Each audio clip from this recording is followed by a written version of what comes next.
సుమన్ టీవీలో మీ personal and business promotions కోసం కింది నెంబర్కి కాంటాక్ట్ చేయండి.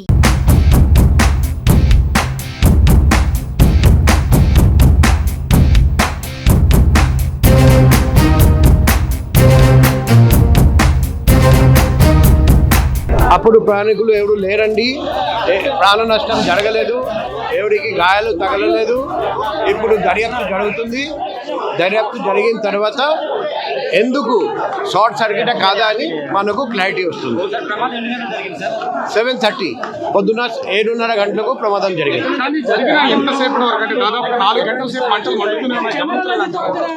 ఎందుకంటే ట్రైన్లో ఇన్ఫ్లమబుల్ మెటీరియల్స్ చాలా ఉంటాయి. అందుకే మంట అదుపులో తీసుకురావడానికి టైం పడింది.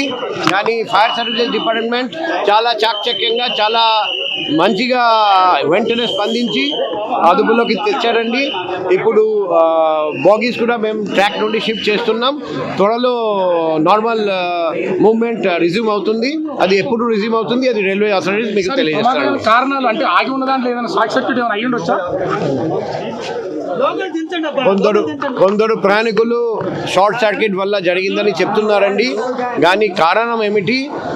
ఇప్పుడు కేసు రిజిస్టర్ చేయడం జరుగుతుంది, దర్యాప్తు చేయడం జరుగుతుంది, ఫోరెన్సిక్ ఎవిడెన్స్ సేకరించి పరిశీలించడం జరుగుతుంది. ఫోరెన్సిక్ నిపుణులు అభిప్రాయం ఇస్తారండి.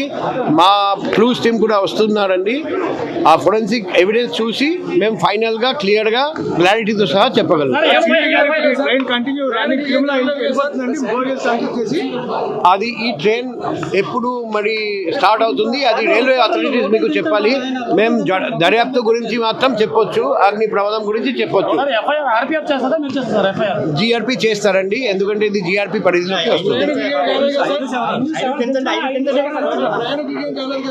ఎవరికి ఎటువంటి ప్రాణ నష్టం జరగలేదు, ఎవరికి గాయాలు తగలలేదు, ప్రయాణికులు లేరండి. అప్పుడు ఖాళీగా ఉండేవి బోగీస్. అది నష్టం ఎంత జరిగింది అది రైల్వే అథారిటీస్ వాళ్ళు అంచనా వేసి మీకు తెలియజేస్తారు. The morning at 6:30 a.m. the incoming train of Korba Express, it came to Visakhapatnam station at platform number 4. The train had to go for maintenance to the coaching depot. The train had been locked and the power had been shut down. This empty train, this empty rake was standing on the platform.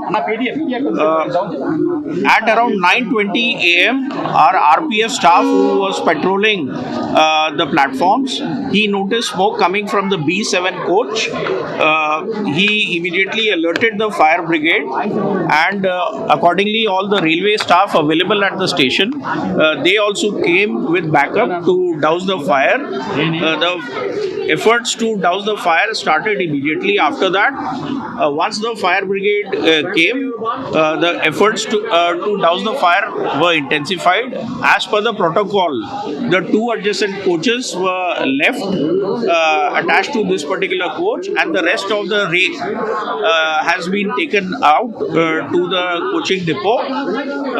Once we got the clearance from our fire department, the balance two coaches which were adjacent to this coach, they also have been removed from the site. This particular coach also we will be taking to the depot for further investigation.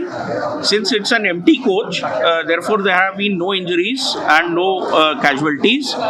The damage is only to the coach. We are going to assess the damage. We are also going to investigate in detail the cause of the fire. I believe the Commissioner of Police is also coming here and he would also be having a look at it.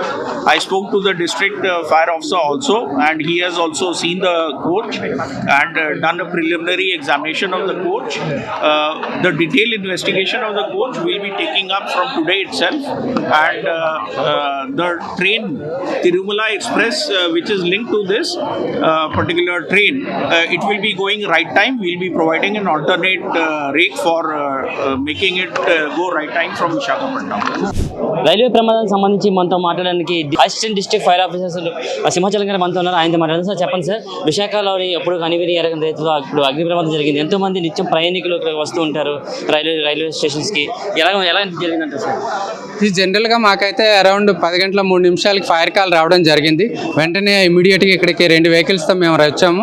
వచ్చిన వెంటనే చూసేసరికి కాస్తంత కొంచెం మంటలు అవన్నీ అధికంగా B7 బోగీలో ఉన్నాయి. So మాకేంటంటే డైరెక్ట్గా ఫైర్ వెహికల్స్ ఇక్కడికి వచ్చే అవకాశం లేకపోవడంతో బయట నుంచి మేము హోస్ అవన్నీ వేసుకొని ఇక్కడికి వచ్చేసరికి ఒక 5 నిమిషాలు అయితే పట్టింది. ఈ లోపల ఇక్కడున్న వాటర్ను ఉపయోగించి కంట్రోల్ చేయడం జరిగింది. అలాగే సుమారుగా 15 మంది మా సిబ్బంది ఇంకొక వెహికల్ మరిపాలెం నుండి కూడా తెప్పించడం జరిగింది. ఇక్కడున్న వాటర్ను కూడా యూజ్ చేసుకొని మొత్తం ఎటువంటి ప్రాణహాని కానీ లేదా ఎవరికి ఎటువంటి ఇంజురీస్ కానీ లేకుండా చేయగలిగాము. మేబీ ఇది ఏదైనా షార్ట్ సర్క్యూట్ వల్ల, ఎందుకంటే కార్బా నుండి ఆల్మోస్ట్ 7-7:30 ఏరియాలో ఇక్కడికి వచ్చి ఆ వెహికల్ పార్కింగ్ అయింది. దాని క్లీనింగ్ కోసం పంపించే ప్లాన్లో ఉన్నారంటే ఇంకా పంపించలేదు. ఈ లోపలే ఇది B7లో ఆల్మోస్ట్ టాయిలెట్స్ దగ్గర 72 సీట్ నెంబర్ వాటి ఏరియాలో స్మోక్ రావడము రాము అనే వ్యక్తి గమనించి ఇంకొక హెడ్ కానిస్టేబుల్ సుధాకర్ గారికి చెప్తే ఆయన మాకు ఇన్ఫర్మేషన్ జరిగింది. ఒకసారికి అయితే మంటలతో ఉంది భోగి. ఇమ్మీడియట్గా పక్క వాటికి స్ప్రెడ్ అవ్వకుండా కంట్రోల్ చేసి పబ్లిక్ని కూడా కాస్త దూరంగా ఉంచి క్లియర్ చేయడం అయితే జరిగింది. లక్కీగా ఏంటంటే మేము వచ్చేసరికి ట్రైన్ లోపల కానీ ట్రైన్ చుట్టుపక్కల కానీ జనాలు ఎవరు లేకపోవడం వల్ల మనకి ఎటువంటి ఇంజురీస్ కానీ ప్రాణహాని కానీ జరగకుండా ఉంది. సార్ ఎన్ని బోగిల వరకు మంటలు వ్యాపించాయి సార్? మీరు కంట్రోల్ చేయడానికి ఎంతసేపు పట్టింది సార్ మీకు మంటలు? ఒక బోగి అయితే పూర్తిగా డ్యామేజ్ అయ్యిందండి. B6 కొంచెం లిటిల్ బిట్, అలాగే M1 కూడా కొంచెం లిటిల్ బిట్. దీని వేడి వల్ల కొంచెం అది హీట్ వల్ల కొంచెం డ్యామేజ్ అయ్యి ఒక బోగి అయితే పూర్తిగా డ్యామేజ్ అయింది. 2 బోగీలు అయితే పార్షియల్గా డ్యామేజ్ అయ్యడం జరిగింది. మేము వచ్చిన తర్వాత సుమారుగా 15 నిమిషాల నుండి 25 నిమిషాల వరకు మా టైం పట్టింది. ఎప్పుడైతే ఫైర్ కంట్రోల్ అయిపోయిందో దాన్ని తర్వాత కూల్ చేయడానికి మేము ఒక ½ అవర్ పైన తీసుకున్నామండి. మీరు మంటలు ఆర్పడానికి పాల్గొన్నారు సార్? మొత్తం దగ్గర ఆఫీసర్స్ స్టాఫ్ అందరూ కలిసి 20 మంది వరకు వచ్చారండి. మాతో పాటు additional district fire officer, assistant district fire officer Pedaganti ఆడ, అలాగే మా స్టేషన్ నుండి leading firemens, driver operators 3 vehicles రావడం జరిగిందండి. మీరు చెప్పండి, ఫైర్కి సంబంధించి మీకు తెలిసిన వెంటనే మీరు ఎలా రెస్పాండ్ అయ్యారు? ఎంతసేపట్లో మీరు మంటలని అదుపు చేయగలిగారు? మొత్తం ఏం జరిగింది? మేము వచ్చేసరికి వెహికల్స్ వచ్చాయి, 2 వైపుల వెహికల్స్ వచ్చాయి. మాకు రావడానికి అవకాశం లేదు, మాకు రోజులు తీసుకుని రావడానికి అవకాశం లేదు. అవకాశం లేకపోతే ఒక 2 పరిగెట్టి వచ్చాం. కొంతమంది పరిగెట్టి వచ్చేసి ఏం చేసామంటే ఈ పైపులు ఉంటాయి కదా, చిన్న పైపులు ఉన్నాయి, ఈ పైపులతో మేము కనెక్ట్ చేయించి వాళ్ళ చేసి సపోర్ట్ తీసుకొని మేము ఫైర్ ఫైటింగ్ చేసాం, ఆర్పడం మొదలు పెట్టాం అనమాట. తర్వాత ఏమైందంటే ఇది DCP ఎక్స్టెన్షన్లు ఉన్నాయి కదా, అవి ఒక 20-25 ఉంటాయి, అవి తీసుకొచ్చి స్ప్రే చేసేవారు. అలాగే మిర్రర్స్ కూడా బ్రేక్ చేసేవారు, ఎక్స్పెండ్ అవ్వకుండా బ్రేక్ చేసేవారు అనమాట. తర్వాత ఏమైందంటే ఇంకో విషయం ఏంటంటే ఈ రైల్వేది ఎక్కడైతే ఫైర్ అయిందో అక్కడ ఎక్స్టెన్షన్ పెట్టించుకున్నట్టయితే వారు చూడగానే ఫైర్ ఫైటింగ్ చేస్తారు, కంపల్సరీ ఉంటాయి అక్కడ. కానీ వీళ్ళకి అవకాశం లేకపోతే తెలియకపోవడం వల్ల అది అవ్వలేదు అనమాట. లేకపోతే అక్కడే ఫైర్ పుట్ ఆఫ్ చేసుకోవచ్చు, కంప్లీట్ చేసుకోవచ్చు. అందరూ రైల్వే పోలీసు అందరూ బాగా సపోర్ట్ చేశారు. అందరూ కూడా ఇప్పుడు అందరూ చేస్తేనే అవుతుంది, మేము ఒకరు చేస్తే కంప్లీట్ అవుతుంది. ఇప్పుడు కూడా ఇన్ఫర్మేషన్ తెలిసింది, మీరు ఎంతసేపట్లో మీరు రావడం జరిగిందండి? మేము 10 minutes వచ్చాం.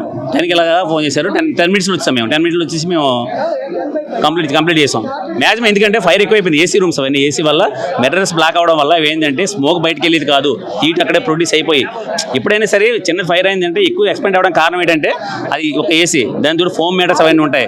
దానివల్ల ఏమంటే బయట నుంచి వెంటిలేషన్ లేదు, ఇప్పుడు స్మోక్ బయటకు వెళ్ళిపోయింది అక్కడక్కడ తిరుగుతుంటుంది, దానివల్ల అది ఎక్స్పెండ్ అయిపోయింది. దగ్ధమైన అంటే మాత్రం పుట్టగొట్టిన రావడం జరిగింది. ఇక్కడ ఉన్న బోగిలను అయితే మాత్రం ఇక్కడ ఉన్న వాటిని అన్నింటిని విడగొట్టి వాటిని అయితే ఆర్పడానికి అయితే మేము శ్రమిష్గా కృషి చేస్తాం. మాతో పాటు RPF కానివ్వండి, GRPF పోలీస్ అధికారులు, ఇక్కడ లోకల్గా ఉన్న సంబంధించిన పోలీస్ అధికారులు అందరూ కూడా సమిష్టిగా కృషి చేసి అయితే దగ్గరలో ఉన్న అయితే మంటలైతే మేము ఆర్పడం జరిగింది. సుమారుగా మాకు 4 గంటల నుంచి 45 నిమిషాల సమయం పట్టింది. మొత్తం మంటలైతే మాత్రం పూర్తిగా అదుపు చేసాం. ఒక లోపల ఉన్న పొగలు కూడా మేమైతే బయటకు వచ్చే విధంగా అయితే మాత్రం మేమైతే అన్ని రకాలుగా అయితే అదుపు చేయడం జరిగిందని ఫైర్ ఆఫీసర్స్ అయితే చెప్పడం జరుగుతుంది. కెమెరా పర్సన్ శేఖర్తో ప్రశాంత్, సుమన్ టీవీ, వైజాగ్.